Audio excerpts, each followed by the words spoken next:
So firstly welcome to our channel Afsana and जानना चाहूँगी जिस तरह से आपकी जर्नी रही है इतना एंटरटेनिंग रही है कि ऑडियंस अभी बहुत ही ज़्यादा आपको मिस कर रही है। जिस तरह से आपका एलिमिनेशन हुआ और आप जिस तरह से एलिमिनेट हुए सबका मतलब अलग ही एक शॉकिंग रिएक्शन आया। आप क्या कुछ बताना चाहेंगे बिग बॉस की जर्नी को लेकर अभी तक का जो आपका रहा है सफ़र? बिग बॉस एक बहुत बड़ा मंच है, बहुत बड़ी स्टेज है। या बहुत लकी पर्सन होते हैं जिनको मिलती है और उन लकी पर्सनों के बीच में मैं हूँ। मेरा ड्रीम था वो पूरा हुआ। तो मैं जैसे एंटर की थी मुझे ऐसा था कि मैं ऐसे एंटर कर गई हूँ, चाहे अभी बाहर हो जाऊँ मुझे कोई प्रॉब्लम नहीं है। वही बात है कि मेरा ड्रीम पूरा हुआ। और वहाँ पे बहुत सारी गेम्स जैसे चली जाती है। मैं जैसे पहले जाने से पहले मुझे बिग बॉस ने क्वारंटीन किया, तो मुझे क्वारंटीन में ना मैं अकेली कभी रही नहीं। अकेली जब रही नहीं तो मुझे 10 दिन का क्वारंटीन था, तो मुझे वहाँ पे पैनिक अटैक आने शुरू हो गए। तो मैं बीमार हो गई, मैंने क्विट किया, वापस चली गई। एक दिन में वापस आके फिर मैंने स्टार्ट किया आके। तो मेरी मेडिसिन चली। मेडिसिन चलने के बाद जर्नी शुरू हुई। पता चला 1 वीक तो बंदा वैसे खोया खोया रहता है। ऊपर से मैं तो बीमार एंटर की थी, तो सरवाइव करना था। ऊपर से जंगल थीम था, तो बहुत इंटरेस्टिंग था, बहुत मज़ा भी आ रहा था। बट कहते हैं ना कि कुछ दिन वो लोग अच्छे लगते हैं, उसके बाद वो ही चुभने लग जाते हैं। तो वो ऐसा ही हुआ मेरे साथ। बहुत सारे लोग बहुत प्यार करते हैं मुझे आज भी, तो मैं भी उनको करती हूँ।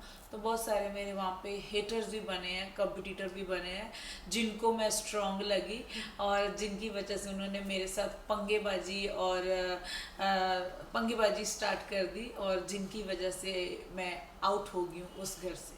या अगर बॉन्डिंग की बात की जाए तो सबके साथ आपकी अच्छी बॉन्डिंग दिख रही थी और जिस तरह से एंटरटेनमेंट आप सबके साथ अपना जो आपका ओपिनियन है वो खुलकर आ रहा था आपका, जी। और वही ऑडियंस को पसंद आ रहा था। तो बॉन्डिंग को लेकर आप क्या कुछ बताना चाहेंगे सबके साथ कि किस तरह से आपका घर में सबसे अच्छा जी। बॉन्ड रहा है ये सबसे पहले बता दूं कि मैं नेचुरल हूँ, जो हूँ हाँ। मैं अभी भी आपके सामने और घर के अंदर भी। या तो मुझे फॉर्मेलिटी नहीं आती, मुझे कोई एक्टिंग नहीं आती। मैं जो भी हूँ मुंह पे हूँ, और मुझे सच हमेशा पसंद लगता है। बॉन्डिंग की बात करते हो, कर्ण कुंद्रा के साथ मेरा भाई का प्यार था। प्रतीक भी मुझे बहन मानता था। उमर रियाज मेरे को, हम फ्रेंड थे अच्छे वाले। तेजस्वी भी अच्छी दोस्त थी। और बाकी सब पहले चले गए थे, वो सारे फ्रेंड ही थे क्योंकि बहुत जल्दी आउट हो गए थे सारे। तो शमिता शेट्टी जो आंटी जी है, वो मेरे आंटी जी थे उस घर में, और उनको आंटी बोलूँगी क्योंकि वो डिज़र्व करते हैं और ऊपर से इतने फिट हैं। अच्छा लगता है, और उनको आंटी कहना शायद डिफ़िकल्ट लगता है। मैं अगर उनकी एज में होती और मुझे कोई बोलता है कि आप आंटी और इतने लगते नहीं हो, तो मैं तो उसको प्लस पॉइंट लेती। शमिता आंटी मेरी दुश्मन बनी उस घर में। मैं आज से, और मैं आज से नहीं, मेरा पूरा पंजाब, पूरा हिंदुस्तान उसको उसको शमिता आंटी से बुला रहा है, पुकार रहा है। वो मुझे बहुत बदतमीजी करने वाली लेडी लगी उस घर में। बस ये। बहुत सारी चीज़ें ऐसे हुई, जैसे मतलब सलमान खान भी उस पर रिएक्ट करते थे, जैसे ये प्रतीक को लेकर हुआ या फिर जय को लेकर हुआ, या फिर आपकी अगर बात की जाए तो आपकी भी ऐसी मतलब लड़ाई झगड़े हुए, उस पर सलमान खान भी स्टैंड लेते थे। आपका क्या कहना है कि कौन सा ऐसा लड़ाई हुआ है जिसमें बहुत ही ज़्यादा अनफेयर हुआ है? मेरे साथ या मेरे साथ अनफेयर, मैं सलमान भाई को बहुत प्यार करती हूँ, बहुत रिस्पेक्ट करती हूँ। जैसे मैंने एंट्री की थी मैंने बोला था कि भाई मैं आपकी बहन बनना चाहती हूँ, और मैं बनी। क्या हुआ कि ठीक है, हम पंजाबी होते हैं, हम रोते भी खुले आम है, बोलते भी खुले आम है। हम ना दिल में नहीं कोई बात रखते, हम दिल दिमाग मुंह जो भी आया बोल देते हैं।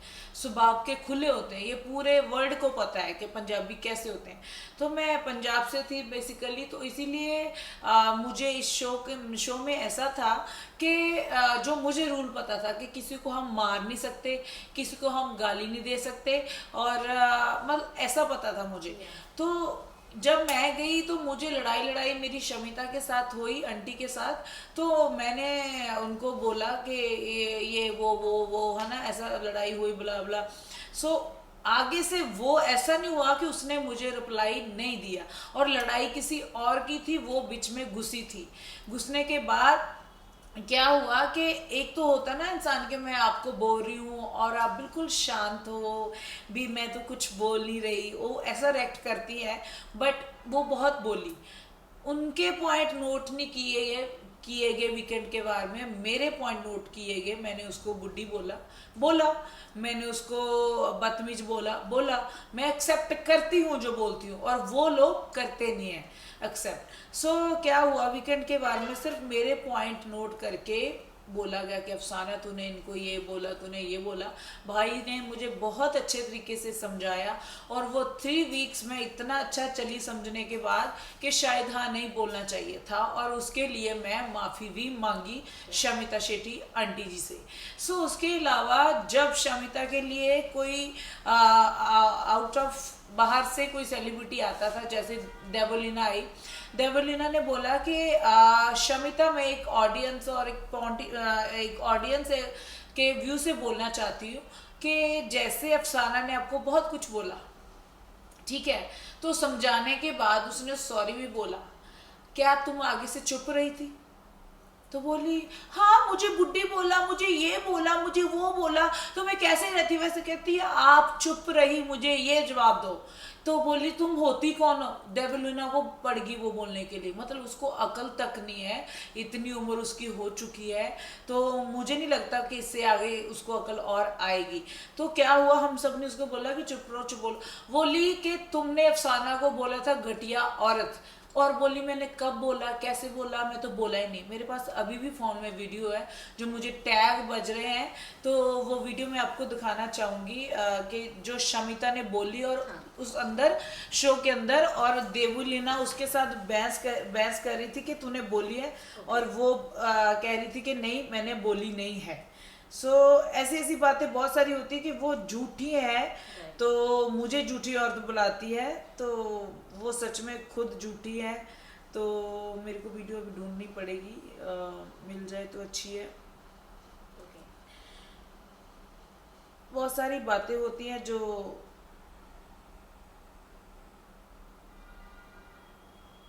खुदा, वो वीडियो कहाँ है? देवलीना वाली, डेवलिना वाली तो है, तेरे पास है? मेरे पास नहीं है अभी। और करिस तो सी रखी सी।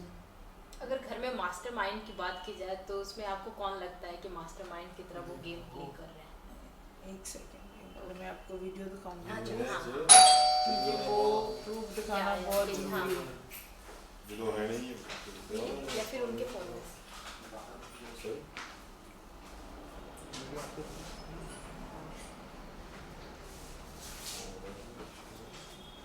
वीडियो तो मेरे पास होगी, ऐसा तो नहीं है।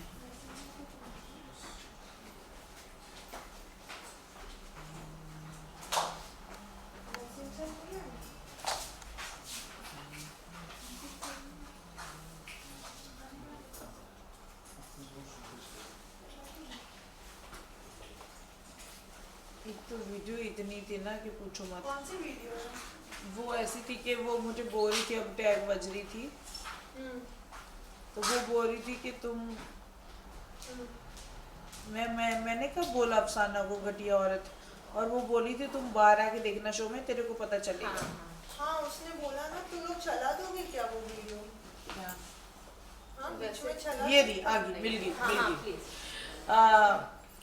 शमिता तो जब देवलीना आई थी, तो हाँ। देवलीना के साथ, एक सेकेंड, या जब देवलीना आई थी कि उसके साथ उसने बहुत खूब बहस की, और उसके जाने के बाद भी उसको बदतमीज, घटिया, ये सब उसने बोला कि हाँ ऐसी है। ये वीडियो वो है जहाँ पे बोली थी और देवलीना ने बहस की थी उसके साथ। ऐसे उन्होंने माफी भी जूम कर मांगी है लो। कि आपने उनका घटिया बोला।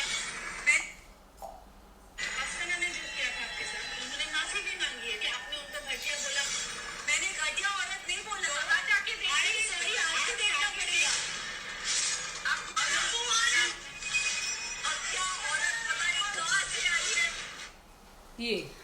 सो मैं जो कहती हूँ मैं एक्सेप्ट करती हूँ, ये जो कहती है ये मुकर जाती है। इसने बोला है, ये वीडियो प्रूफ आप जरूर दिखाना। सो रही बात अब की, तो मास्टरमाइंड सब फुद्दू लग रहे हैं वहाँ मेरे को। गेम के पीछे ना गधे को बाप बोलने वाले लोग वहाँ पे अंदर हैं। मैं उन लोगों में से नहीं थी। मेरी आप लाइव भी देखते होंगे, वैसे भी वीडियो क्लिप्स आते होंगे। मैंने किसी के प्रति कोई गेम, कोई चुगली ये वो कभी नहीं की होगी तो नॉर्मल बात की होगी कि हाँ भाई, मैं तो यही पूछती कि मैं कहाँ तक जाऊंगी शो में, कहाँ तक जाऊंगी शो में। मुझे इंटरटेन करना था और खुश मिजाज रहती थी, अपनी मौज में रहती थी, और जो ड्यूटी मेरी होती थी वो करती थी अच्छे दिल से। क्लीनिंग की ड्यूटी करती थी मैं। तो मैं हमेशा सोचती कि बिग बॉस के घर की ट्रॉफी अकेली जीतनी नहीं होता, उस घर को क्लीन रखना भी होता है। आप 4 बर्तनों के पीछे लड़ाई कर रहे हो, हंगामा मचा रहे हो फालतू का। मैं क्या, मैं करने में आ जाऊँ ना, आपको पता चल जाएगा। मैं अपनी ड्यूटी मॉर्निंग उठती थी करती थी, और बिग बॉस की ट्रॉफी के पीछे आप लड़ रहे हो। मैं क्या, कुत्ता भी पूछ मार के बैठता है। शमिता आंटी और सब जो जय है, भानुशाली, एक नंबर बदतमीज इंसान है वो क्या बोलते हैं उसको, अपनी बेड की चादर तो उनको तय नहीं लगानी आती थी। मॉर्निंग उठने टाइम बातें मेरे से करते थे। सो दैट्स वाई बहुत सारी बातें अंदर की। तो तीसरी बात, मास्टरमाइंड कोई नहीं है, मेरे को नहीं लगता, सब भेड़ चाल है। डोनाल्ड और विधि को भी सबने भेड़ चाल करके ही निकाला था, वो दुनिया को दिखता है। सो जानना चाहूंगी आपसे, जैसा आपका एलिमिनेशन हुआ, नाइफ को लेकर बहुत ही एक अलग बवाल उठ गया। सबके मन में, किसी के मन में कुछ ओपिनियन हो रहा है, किसी के मन में कुछ अलग सोच आ रहा है। आप क्या बताना चाहेंगे इस चीज को लेकर? सेलिब्रिटी जैसे मेंटल के बहुत सारे मेंटल हेल्थ के क्या बोलते हैं, क्लब्स खोलते हैं, है ना, लोगों को बताते हैं ये वो। तो ये सब फॉर्मेलिटीज मैं समझती हूँ। जैसे मैं पहली बात तो मैं शमिता शेट्टी आंटी को सेलिब्रिटी मानती नहीं हूँ, ठीक है। मैं मुंह